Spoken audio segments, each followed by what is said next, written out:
month, new possibilities. Hey there, thanks for joining me for your Jamaica Magazine. We have a lot in store for you, so don't move a muscle.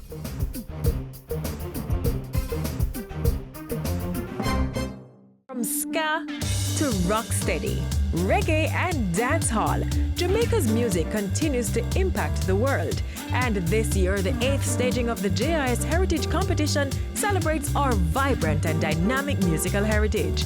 Students aged 9 to 12 enter the essay competition.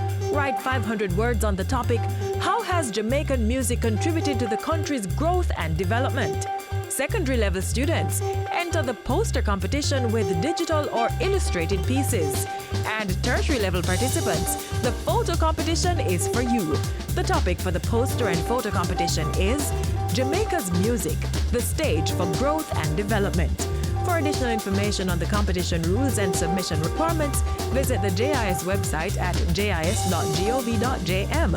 Email heritageessay@jis.gov.jm, heritage poster at jis.gov.jm, or heritage photo at jis.gov.jm, or call 876-926-3590 to 4. The deadline has been extended to Sunday, November 4. Prizes and surprises await you in the 2018 Jamaica Information Service Heritage Competition.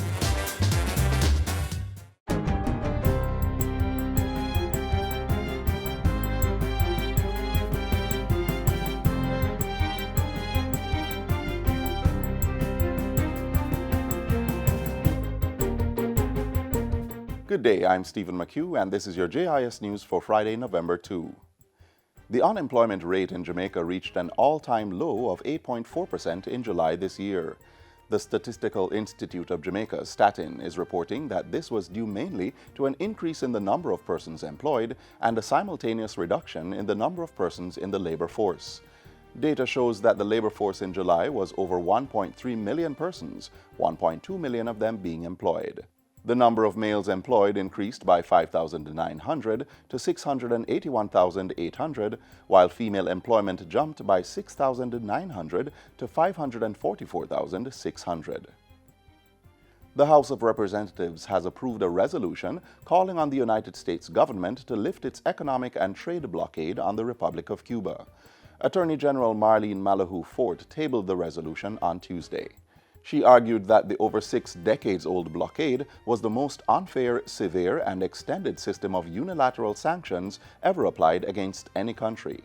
The Cuban government also believes that the blockade constitutes a massive, blatant, and systematic violation of the human rights of all the Cuban people and qualifies as an act of genocide according to the Convention on the Prevention and Punishment of the Crime of Genocide of 1948. Among those supporting the resolution was opposition leader Dr. Peter Phillips. This blockade is contrary to international law, and if for that reason alone we should object. The U.S. economic and trade blockade on Cuba has reportedly resulted in accumulated damage in the region of over $934 billion. Police Commissioner Major General Anthony Anderson says while the Jamaica Constabulary Force welcomes the downward trend in murder and major crimes against children, it is still not satisfied. On Wednesday, the JCF revealed that 353 major crimes had been committed against children since January. This is 128 fewer than in the same period last year. The data also shows that 38 children were murdered, 10 fewer than 2017 figures. In response, Major General Anderson says the police will continue placing high priority on the safety and well-being of Jamaica's children. Meanwhile, the head of the Center for Investigation of Sexual Offenses and Child Abuse, CISOCA, reports that several perpetrators or suspects have been arrested in these cases. Superintendent Charmaine Shand says 20 of the 38 murder cases have been cleared, and active investigations are ongoing into all other reported cases. Still on crime, the National Security Ministry will be implementing additional behavior change initiatives for youth in schools and at the community level. Portfolio Minister Dr. Horace Chang says this includes a value-based program which will be launched shortly. This program is designed to restore respect and value to socially neglected and deprived individuals. There will also be increased efforts to implement violence prevention and conflict resolution, education, training within our schools as a means to address maladaptive behavior of students, then aim to reduce out-of-school suspension, dropouts, and therefore improving chance for completing their education. Dr. Chang was speaking in Parliament on Tuesday. He said the success of these initiatives was crucial to reducing the likelihood of youngsters becoming engaged in delinquent and criminal acts or becoming a future victim of crime. Ground has been broken for the construction of the Browns Hall Health Center in St. Catherine. It will be built and equipped at a cost of $25 million. The Ministry of Health has partnered with private entities Chemtech and Omni Industries to build the facility. This is important. It's important because the future of public health has to lie very importantly with primary health care, community health care. The National Health Fund assisted in the design for the Browns Hall Health Center, which will be built on lands provided by the Postal Corporation in the community. And finally, the Office of Utilities Regulation, OUR, has extended the permissive 10-digit dialing period to March 30, 2019. It was initially scheduled to end on October 30 this year, but the OUR says it received several significant requests for an extension from service providers and some of their large business customers. The entities have asked for more time to address challenges relating to systems employing machine-to-machine communications and PBX telephone systems. Affected customers include hospitals, hotels, security companies, and some major government entities. The OUR says it decided to extend the permissive 10-digit dialing period due to the financial and security risks involved. This permissive dialing period paves the way for the eventual mandatory use of 10 digits for all local calls, due to the introduction of a second area code, 658. And that's it for JIS News Today. I'm Stephen McHugh. Thanks for watching.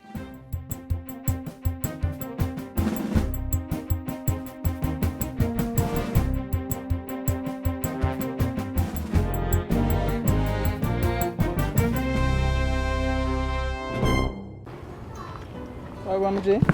Nothing I got my general, no school, no work, no nothing. Check this out.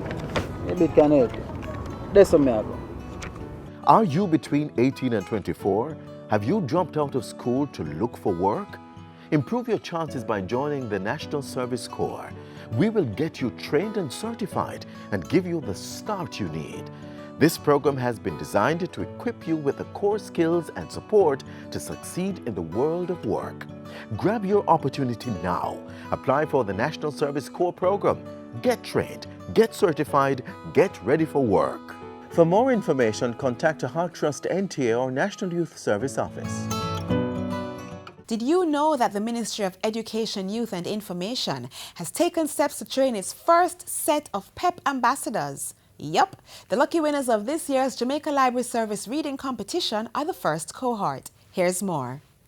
This year's 30th staging of the Jamaica Library Service's annual reading competition is one to remember. It's the year when the winners are handpicked by the Ministry of Education to become Jamaica's first set of student PEP ambassadors.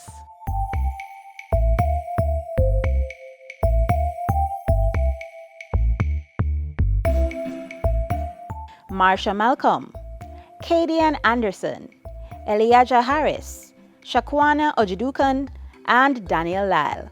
These are the 5 reigning champions of the Jamaica Library Service Reading Competition. The National Reading Competition is a reading program that the Jamaica Library Service has been doing for the past 30 years.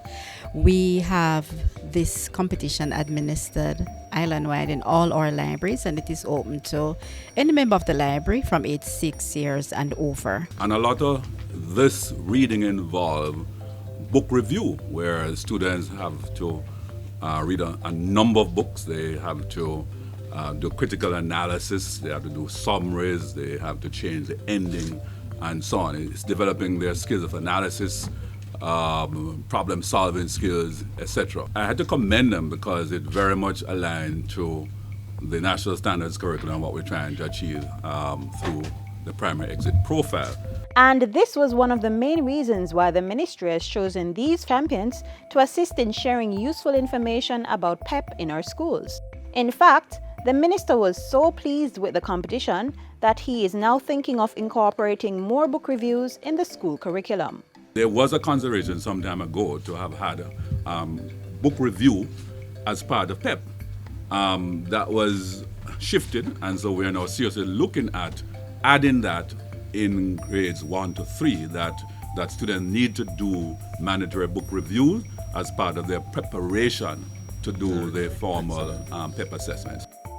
But how will the ministry ensure that these students are equipped with the knowledge and information to be outstanding PEP ambassadors? There will be a specific coaching training session that will be conducted with these students so they understand the nature of the questions, how they can guide other students, what other little activities they can do in terms of groups and so on. So they will support, and of course they will get feedback from students as well, and they will feed it back to their coach within Jamaica Library Service, and together we see how we can ensure that those areas or concerns that they raise are also addressed. By now, you might be thinking about how you too can enter the competition. If so, go for it. Applications will open again pretty soon. It's administered annually. It starts in March each year, and it runs for 6 months from March to August. So anyone can walk into our libraries island-wide. We have 117 libraries across the island. And just before you enter, here's a quick tip from Daniel Lyle, who not only dominated the 6 to 8-year-old category, but also copped the highest award in the competition this year. Well, one tip is that you have to do your best always, and your best is the best you can do.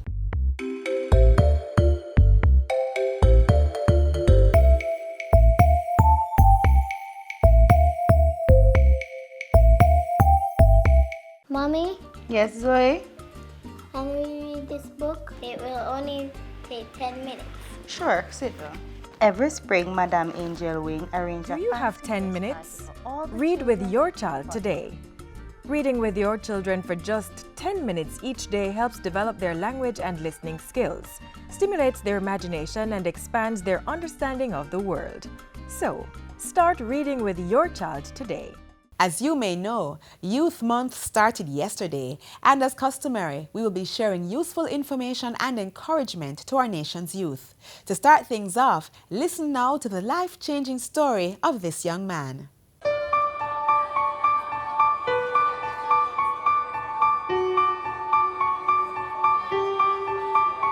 There was a time I thought that getting an education was out of my reach, until I realized that sometimes help comes when you least expect it. That was 17-year-old Malik White, now a 6th form student at Camperdown High School. 4 years ago, he was not expected to graduate 5th form. Although one of the top GSAT students from Greenwich All Age, Malik struggled to make the transition to high school. I entered high school with close to 90% average, and in grade 7 I was very far from that average. My poor performance was really due to my choice in friends. I chose those who could entertain me instead of those who would elevate me. When I started teaching Malik in grade 8, he was very distracted, a little bit lazy, on the lazy side, and he was frequently absent from school. Not only was Malik's poor performance drawing the attention of school administrators, he was also at risk of losing funding for his education, which was being provided through a scholarship from Petrojam. I was at home one day in the summer, and my mother received a call from Mrs. Jagan from Petrojam. She said they're thinking about suspending my scholarship for a year, and if I didn't get my grades up, it would possibly be permanent. Boy for Greenwich is... Since 2006, the Petrojam GSAT scholarship program has been fueling the success of outstanding students. The scholarship program provides funding for tuition, books, and other related expenses for the duration of the awardee's secondary school education. The program came out of an effort by Petrojam staff to give back to the community of which we are a part. The primary objective of this scholarship program is to make future leaders of our students. Since its inception, over 20 students from the Greenwich All-Age and St. Andrew Primary Schools have been beneficiaries. The initiative provides assistance annually to the top-performing boy and girl from each school. Petrojam has taken a multifaceted approach to ensure that these students thrive. We want to ensure that our students remain on the program, so Petrojam offers the Homework Center program, where we have a trained teacher come in and sit with the students twice weekly. In addition to that, we provide mentors for our students, and these mentors are the staff volunteer their time to mentor the students. The organization believed in Malik's potential and wanted to see him succeed. They stepped in when they saw that he was having difficulties making the grade. It was more mandatory for me to attend the homework program because for the entire grade 8 year, I didn't attend the homework class at all. Malik was also matched with a mentor who could steer him in the right direction. Neil Scott is, to say a mentor, he would be understated, and as such, I believe in more calling him a godsend. I try to find out exactly what's going on with him, what's going on with the schoolwork, is he making the grade, if there is any lapse, we try to see what we can do to ensure that that is resolved so he can continue to do exactly what he wants to do. I had to let go of some of my friends because they were not at all influencing me positively. I ensured that anything that I could do to possibly better my grades, keep my scholarship, maintain the average, I would have to do. Sacrifices had to be made, and I made them. He started taking interest now in his work and in himself. Whenever he was going to be absent or from a class, he would let me know, and if he was absent, he would come and say, "Miss, what did we do yesterday, or what did we do at class?" With his diligence and the support and guidance provided by Petrojam, Malik was able to retain his scholarship and in 2017 was named valedictorian of his graduating class. Petrojam is a true believer in helping young people to achieve their fullest potential, providing financial, educational, and emotional support to help dreams become reality. The program really changed their lives. They are exposed to another side of life. I would have never made it this far if not for the help of Petrojam. Honestly, I can say on behalf of all the recipients of this scholarship program, I believe now that I know how to adjust, improve, and question the world that I will enter. More than anything else, Petrojam has assured me that my future will be more vibrant than my present. I would love to be the doctor that found the cure for breast cancer.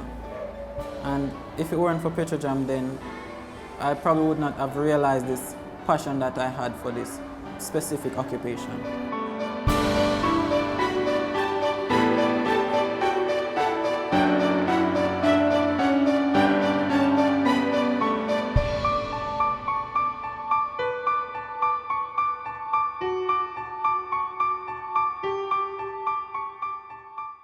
The National ID system will register your picture and fingerprint.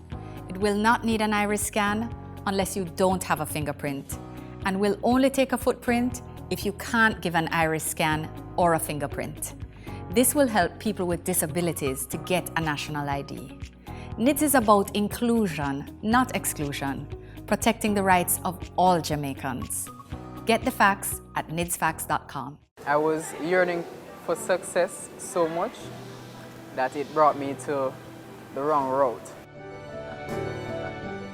I was actually incarcerated because of my actions, and that is where I got into sewing, because I had to do something to make up for the time and to keep myself active. So this program, I heard about it as soon as I was released in May 13. So it was my ray of hope. This is my change. This is my way forward. So I come with all zeal and tenacity to go forward. Cressy Ray is just one of the thousands of Jamaican young people whose lives are being transformed because of their engagement in the Prime Minister's Housing Opportunity, Production and Employment Hope Program.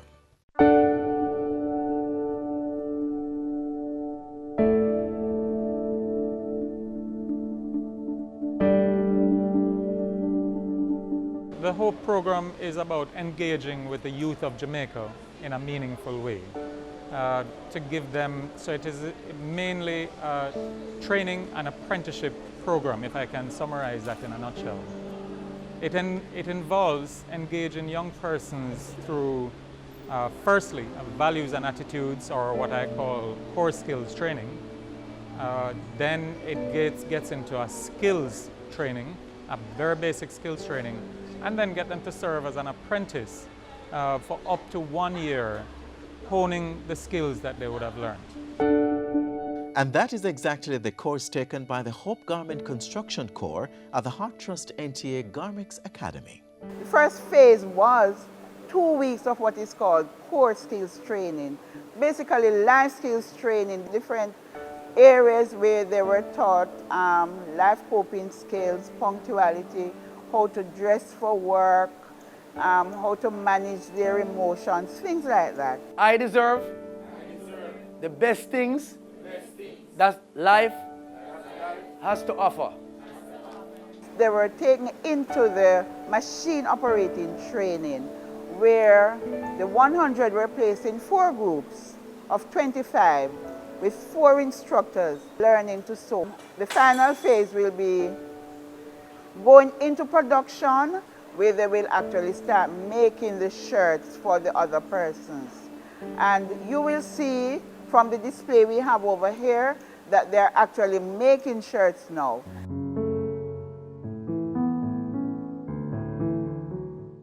Yes, you heard right. These students are actually making shirts for the over 15,000 participants of the HOPE program. When we started the program, the intent was to have everybody be in receipt of a shirt, Oxford type shirt, that would be to help to promote the good working ethics, including their own dress and deportment. To purchase shirts outright and to have them branded, the cost was really far too prohibitive in order to kit out the vast numbers that we're hoping to reach on the program. Then there was a suggestion to speak to Heart Garments Academy, and I found out that they had this massive facility with over 100 machines, which were generally being underutilized at the time. Now these young garment makers are learning much more than stitching shirts for fellow HOPE participants. I'm enjoying it right now because I can make my own shirt, skirt, and now I'm dropping to make my own dress. It is very enlightening, astounding. I didn't know it was so meticulous to make even a simple dress. You know, we look at it as just 2 pieces of fabric, but when you get down to the nitty and gritty, it has so many different calculations, but it's something I love. Because the clothes wasn't working out for me, I tried to do jewelry making. It's going great so far because I can make my own jewelry, I can produce it, I can have my own store and selling them. The length is from the waist to the ground. And none of this would be possible without the team of hard-working instructors on hand. At first, I didn't know anything about sewing. Then, basically, getting the steps from our instructors, and they're teaching us step by step, so you get everything and understand. And at this stage where I'm at, I'm proud of myself, because if I didn't came here, I wouldn't know to do nothing at all. The teachers, trust me, they work hard. It's not easy dealing with us as young adults, so they work hard. And what I love about them, it's not just about passing for them. It is about sitting down with the person, making sure they understand. So I give the teachers 2 thumbs up. they help me a lot because I give them most of them problem, and there is not an instructor here who don't know me, because I walk around and I ask questions how to do my shirt, and they all helped me. It don't make no sense to stay home and sit down and I look for somebody to give something when you can come out, learn a skill, and can do something for yourself. It doesn't matter what background you're from or where you're from.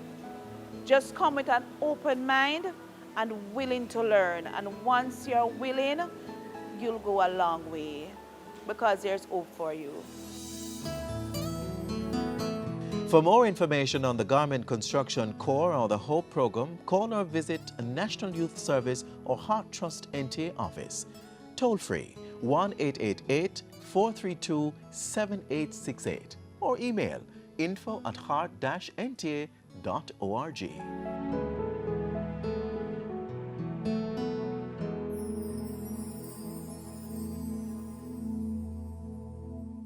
The Child Protection and Family Services Agency recently paid a visit to the Glen Hope Nursery and Place of Safety in Kingston with one mission in mind: to treat the children to a yummy, colorful and balanced breakfast.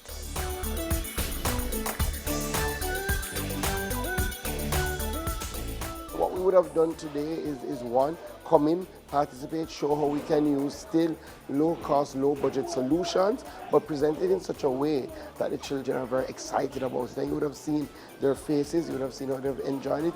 And part of what we're doing is ensuring that we infuse a healthy diet. So we have our fruits in the mix so that our children, while eating things that they like, they're also eating things that they need to eat. But the junior minister and representatives from the Child Protection and Family Services Agency did not travel to Maxfield Avenue alone, and for good reason. We've enlisted the support of Jackie Tyson, one of our very well-known chefs, and we are working with her throughout our child protection system to see how we can make our meals more exciting, more enticing for our children, while keeping it healthy. This is part of a bigger project which we're taking right across our homes. We're having Jackie go into our kitchens, work with our chefs, help them to do the same things but in different ways. We're also looking to upgrade our kitchen facilities right across our system, and we're doing this for both public and private homes. And we would have started this mission from last year, where what we're doing, bringing in the experts to look at things like decor, color, how does it make the child feel, and definitely nutrition. And what's the message that the ministry hopes to convey in carrying out this mission? One of the things that is important for everybody to know, children in homes that have parents and children who have come into our care, that really there's no difference between our children. The only difference is the circumstance that they would have endured. Our children aren't different. All of them require patience, love, understanding.